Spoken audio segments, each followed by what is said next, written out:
अवधूत चिंतन श्री गुरुदेव दत्त। हाय, कसे आहात? चला, आज ना मी तुम्हाला पातळ पोह्याचा चिवडा कसा करायचा तो मी आधी दाखवणार आहे। तर त्याच्यासाठी आपल्याला काय काय साहित्य लागतं ते आपण आधी बघूया। त्याला लागणार आहे मला हे डाळ, जे भाजलेलं डाळ असतं, तर हे डाळ लागेल आणि दाणे, हिरवी मिरची, कढीपत्ता, बेदाणे आणि मनुका मी घालणार आहे ह्याच्यामध्ये, आणि सुकं खोबरं, पिठी साखर, थोडंसं वरतून तेल लागणार आहे। तर ते कसं घालायचं ते मी तुम्हाला नक्कीच दाखवते, काय करायचे ते, आणि फोडणीसाठी तेल, मीठ। चला आपण सुरुवात करूया। अरे हो, आणि मी तुम्हाला सांगते हा चिवडा कसा करायचा, तर ह्याचे बारीक बारीक छोटे छोटे म्हणजे तुम्हाला मी हे दाखवणार आहे की ही प्रक्रिया कशी तयार करायचं, कसा कुरकुरीत होतो, तर हे मी आधी तुम्हाला दाखवणार। पण व्हिडिओ मात्र स्किप करू नका, पूर्ण व्हिडिओ बघा, म्हणजे तुम्हाला कळेल हा नक्की कसा केला जातो। आता बघा, हे जे मी तेल ठेवलं ना वाटीवर, हे थोडं थोडं आपल्याला ह्याच्यामध्ये घालून घ्यायचे। ते अशासाठी की हे घातलं ना की आपला हे जे पोहे आहेत जेव्हा आपण भाजायला घेतो ना, तर ते आकरसत नाही, चांगले राहतात व्यवस्थित, आणि भाजायलाही आपल्याला सोपं जातं। खाली ते तळाशी आपल्याला लागत नाही पोहे भांड्याला। तर हे असं आणि थोडं थोडं घालून हे सगळं खालीवर खालीवर छान करून घ्यायचंय व्यवस्थित।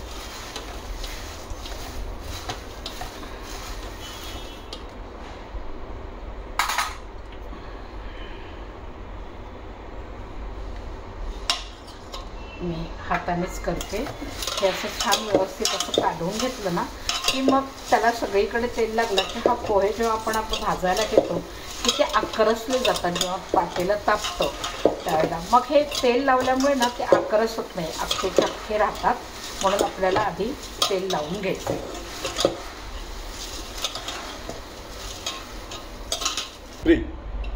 आता हे पोहे जे आपण तेल लावून झालं ना त्याला आपण बारीक मंद आचेवरती ह्याचा आपल्याला गरम करून घ्यायचे।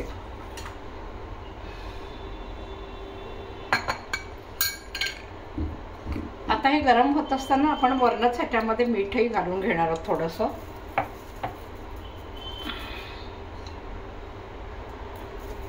मीठ सुद्धा एकदम बेताने घालायचं, म्हणजे आपल्याला लागेल तसं आपल्याला पुन्हा पुन्हा घालता येतं।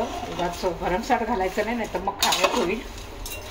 आता हे मध्ये मध्ये सारखं असं ढवळत राहायचं, म्हणजे खालीवर खालीवर झालं की सगळे पोहे छान भाजले जातात व्यवस्थित, आणि मग त्याला कुरकुरीतपणा येतो।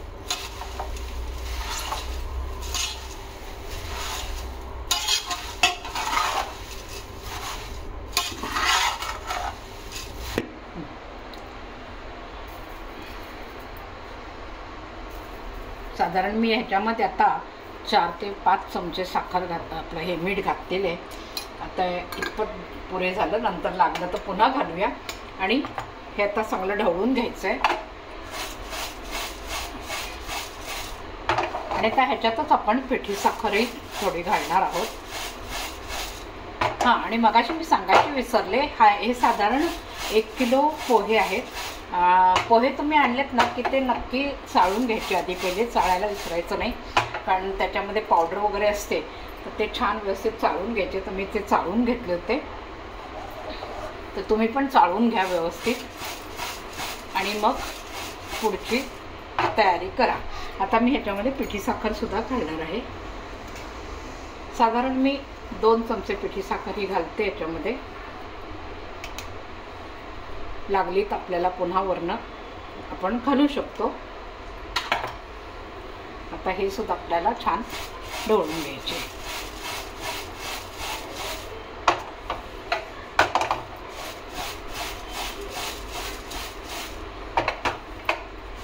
हे मीठ आणि पिठी साखर आहे ना, हे आधीच जर घातलं आपण, हे सगळं छान अगदी व्यवस्थित त्या पोह्याला छान लागतं सगळीकडे व्यवस्थित त्याचं। आणि आता हळूहळू मंद आचेवरतीच आपल्याला हे भाजून घ्यायचे, म्हणजे याचा कुरकुरीतपणा व्यवस्थित टिकून राहतो आणि छान होतो। म्हणजे असे फार मोठा केला गॅस तर तुमचं ते पोहे जळू शकतात, म्हणून अगदी मंद आचच करायची, अजिबात विस्तव त्याचा वाढवायचा नाही।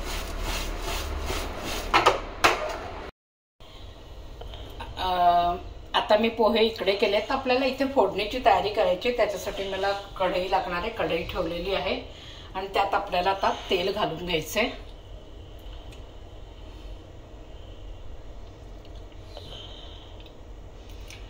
तेल याच्यामध्ये थोडंसं मी जास्त घालते, कारण आपल्याला हे जे सगळे जिन्नस आहेत ना हे त्याच्यामध्ये तळून घ्यायचे आधी. आता तेल तापलं की मग एक एक जिन्नस आपल्याला तळायला सुरुवात करायची. आता हे आपल्याला डाळं जे घेतलं होतं ना ते साधारण हे इतकं कुंड भरूनच हे आपल्याला डाळं घ्यायचंय. ते इतकं आपल्याला 1 किलोसाठी बास होतं. हे आता आपल्याला छान तळून घ्यायचंय.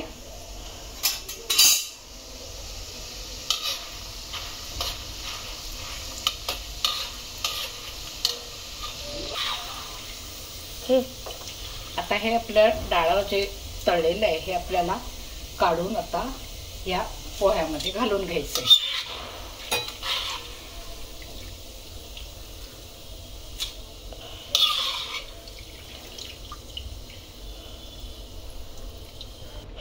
आता आपले डाळ तळून झालं. आता आपल्याला ह्याच्यामध्ये दाणे घालून घ्यायचे. दाणे सुद्धा आपल्याला असेच तळून घ्यायचे व्यवस्थित.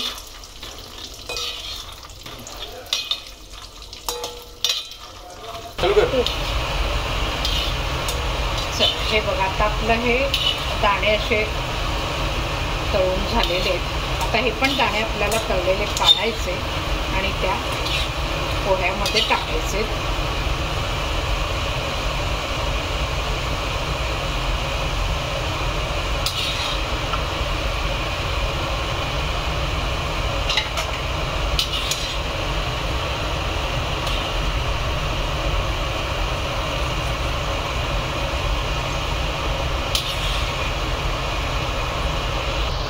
आता दाणे झाले. आता आपल्याला हे खोबरं आहे हे थोडं थोडं घालून तळून घ्यायचंय.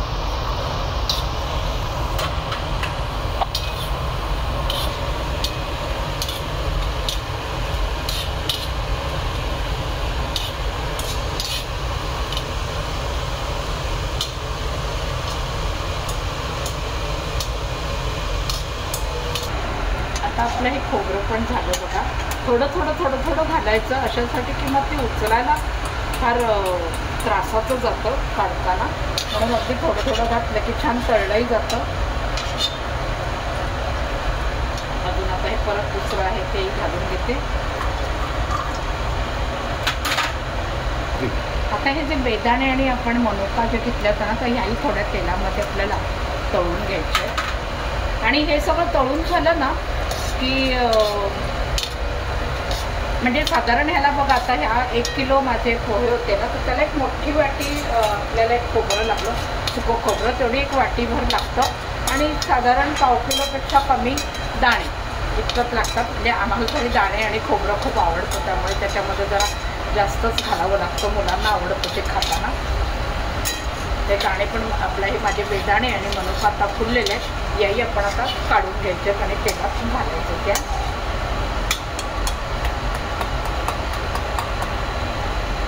आता हे जे तेल आहे ना हे आपल्याला ह्याच्यामध्ये मिरची कढीपत्ता वगैरे घालून ह्याच्यात फोडणी घालायची नाही. तर हे तेल अगदी आपल्याला बाजूला काढून ठेवायचं आहे.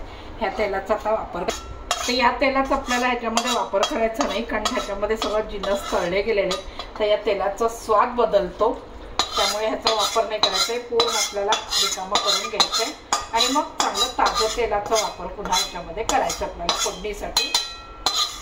आता इथे मला थोडंसं तेल अजून लागणार आहे पण ते चांगलं तेल वापरायचं. आता पुन्हा फोडणी इतपत आपल्याला जसं आपण भाजीला फोडणीला घालतो तितपत थोडंसं त्याच्यापेक्षा जास्त बस इतपत तेल घ्यायचं आणि आता ह्याच्यामध्ये आपण फोडणी घालणार आहोत.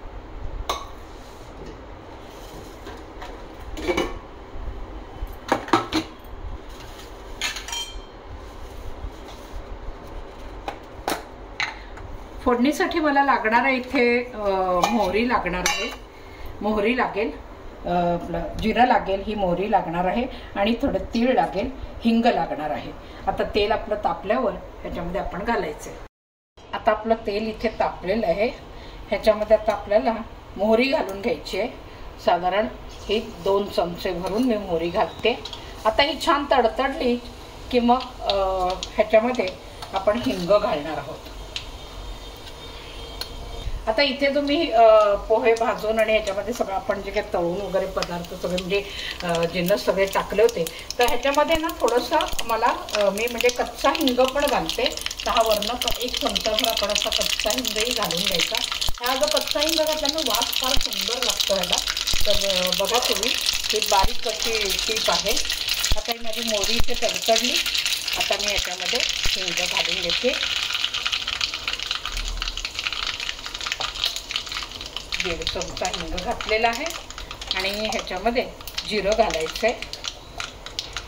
साधारण मगाशी जशी मोहरी घातली 2 चमचे, तसे आपल्याला जिरंही तेवढं लागणार आहे आणि 2 चमचे तीळ।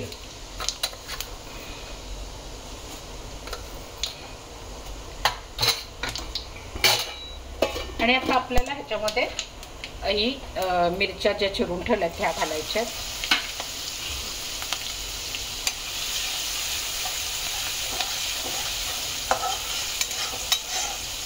मिरच्या मात्र तेलामध्ये ना व्यवस्थित फ्राय होऊ द्यायच्या, कच्च्या ठेवायच्या नाही, कारण मिरची जर कच्ची राहिली तर तुमचा चिवडा नरम पडू शकतो। म्हणून त्यासाठी मिरची छान तळून घ्यायची आहे, व्यवस्थित तळली गेली पाहिजे।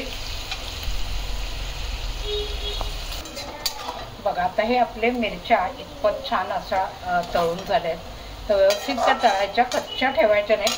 कच्च्या ठेवल्या तर आपला चिवडा कुरकुरीत राहणार नाही, तो मऊ पडेल, नरम पडेल।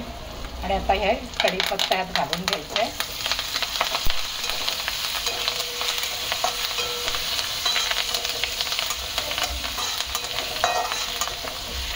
आता हे कढीपत्ता जो आपण घातलाय हाही छान कुरकुरीत झाला पाहिजे। हा बघा व्यवस्थित छान तळला गेला पाहिजे कढीपत्ता सुद्धा। आणि आता आपण गॅस बारीक करायचा आहे आणि त्याच्यामध्ये हळद घालून घ्यायची। गॅस बारीक करूनच हळद घालायची, नाही तर हळद आपली जळून जाईल। साधारण आपल्याला हळद सुद्धा इथे 4 चमचे हळद लागणार आहे, कारण किलोभर आपलं पोहे आहेत। तर 4 ते 5 चमचे आपल्याला हळद लागेल। त्यातून लागली तर पुन्हा तुम्ही घालू शकता, थोडंसं तेल तापून गरम करून नंतरही घालता येते, नाही असं नाही।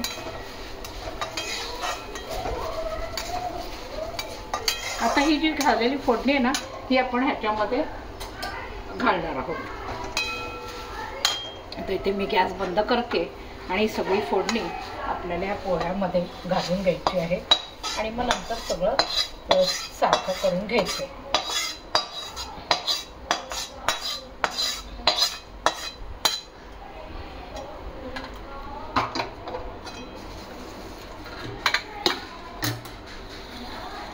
आता इथे सारखं करताना ना आपल्याला खूप पेशन्सने व्यवस्थित करायला लागतं, सावकाशीने व्यवस्थित खालीवर करून घ्यायचंय। आणि ह्या पद्धतीने जर तुम्ही चिवडा केलात ना, तर ह्याला तेलाचं प्रमाण खूप कमी लागतं ह्या पद्धतीने जर केलं तर। बघा तुम्ही पण करून अशा पद्धतीने। चला बघा हा माझा चिवडा रेडी झालेला आहे। तर ह्याला तेलाचं प्रमाणही खूप कमी लागतं। बघा तुम्ही मी ज्या पद्धतीने केलेला आहे तशा पद्धतीने तुम्ही करून बघा आणि तुम्हाला कसा जमलाय, काय जमलाय, कसा झालाय हा मला कमेंट्स बॉक्समध्ये नक्की कळवा। हा मी कमेंट्स बॉक्समध्ये तुमची नेहमी वाट बघत असते की तुम्ही कमेंट्स करून मला नक्की कळवाल। तर मला ते नक्की कळवायला विसरू नका आणि माझ्या या व्हिडिओला लाईक करा, शेअर करा आणि सबस्क्राईब करा आणि पुढचा व्हिडिओ बघायला तयार राहा। चला पुढच्या व्हिडिओला भेटूया, बाय।